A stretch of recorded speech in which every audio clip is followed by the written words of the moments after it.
দেখুন, আমরা প্রচন্ড আত্মবিশ্বাসী। ইন্ডিয়া জোট কেন্দ্রে সরকার গঠন করবে। এক্সিট পোল আমাদের আগেই জানা ছিল গদি মিডিয়া কি প্লে করতে যাচ্ছে, কিছু কনকক্টেড এবং ভেস্টেড ইন্টারেস্টেড হয়ে তারা এনডিএ জোটকে দেখিয়েছে একটা ক্লিন সুইপ করার মতো। এবং সে করতে গিয়ে কালকে আপনারা নিশ্চয়ই দেখেছেন, আমি জি নিউজ এবং আজ তকের কথাই বলি, এটা দিয়ে বুঝতে পারবেন। আমরা সবাই জানি হরিয়ানায় 10টা সিট রয়েছে। এখানে বিজেপিকে দেখাচ্ছে হরিয়ানাতে 16 থেকে 18টা সিট বিজেপি জিততে চলছে হরিয়ানায়। সিট কটা রয়েছে? সর্বমোট 10টা। তেলেঙ্গানায় কংগ্রেস কন্টেস্ট করছে 9টা। কংগ্রেসকে দেখিয়েছে 13 থেকে 16টা কংগ্রেস জিততে চলছে তামিলনাড়ুতে।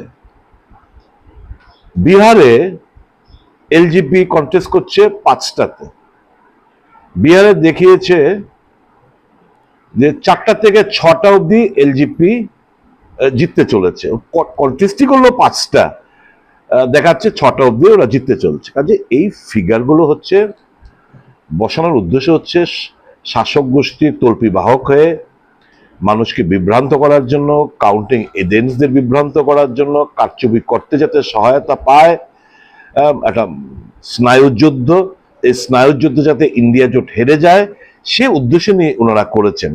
কাজে আমাদের বিশ্বাস রয়েছে এই সমস্ত কনকক্টেড এবং ভেস্টেড ইন্টারেস্টেড তথ্যের উপরে নয়, আমাদের বিশ্বাস রয়েছে আম জনতার ভোট। কারণ যেই নেগেটিভ আমরা তৈরি করেছি ইন্ডিয়া জোট, আমরা আমাদের নেগেটিভ থেকে সরে আসিনি। আমাদের ইস্যু ছিল মানুষের স্বার্থের, মানুষের যে মনের কথাগুলো, সেগুলো আমরা ইন্ডিয়া ব্লকের যত সব নেতৃত্বরা রয়েছেন আমাদের ওই এজেন্ডার উপরে আমরা কথাবার্তা বলেছি। দুর্ভাগ্যবশত ভারতীয় জনতা পার্টি তারা তাদের নেগেটিভই ঠিক করতে পারেনি। তারা হিন্দু মুসলমান, মন্দির মসজিদ, শমশানঘাট কবরস্থান, মঙ্গলসূত্র ভ্যান্স, মহাত্মা গান্ধী থেকে শুরু করে এই সমস্ত ইস্যু নিয়ে ওনারা মানুষকে বিভ্রান্ত করার চেষ্টা করেছেন। আমরা যাতে আমাদের নেগেটিভ থেকে সরে আসি, কাউন্টার দেই, ওনারা চেষ্টা করেছেন। কিন্তু আমরা আমাদের মূল ইস্যু থেকে আমরা সরে আসিনি, যেগুলো পাবলিক ইস্যু। কাজে আমরা খুব পজিটিভ নোটে আমরা নির্বাচনটা আমরা মানুষের কাছে আমরা নিয়ে যেতে পেরেছি। মানুষের উপর আমাদের অগাধ আস্থা, বিশ্বাস। এইবার Modi has been badly exposed. আসল নগ্ন চেহারাটা মানুষ বুঝে গেছে এবং যত নির্বাচন যতগুলো ফেজ গেছে আস্তে আস্তে তার নগ্ন চেহারাটা বেরিয়ে এসছে। মানুষ তাকে ঘৃণার সাথে প্রত্যাখ্যান করবে এবং বিজেপিকে একটা সমুচিত জবাব দেবে বলে আমাদের বিশ্বাস। Sir, what do you think?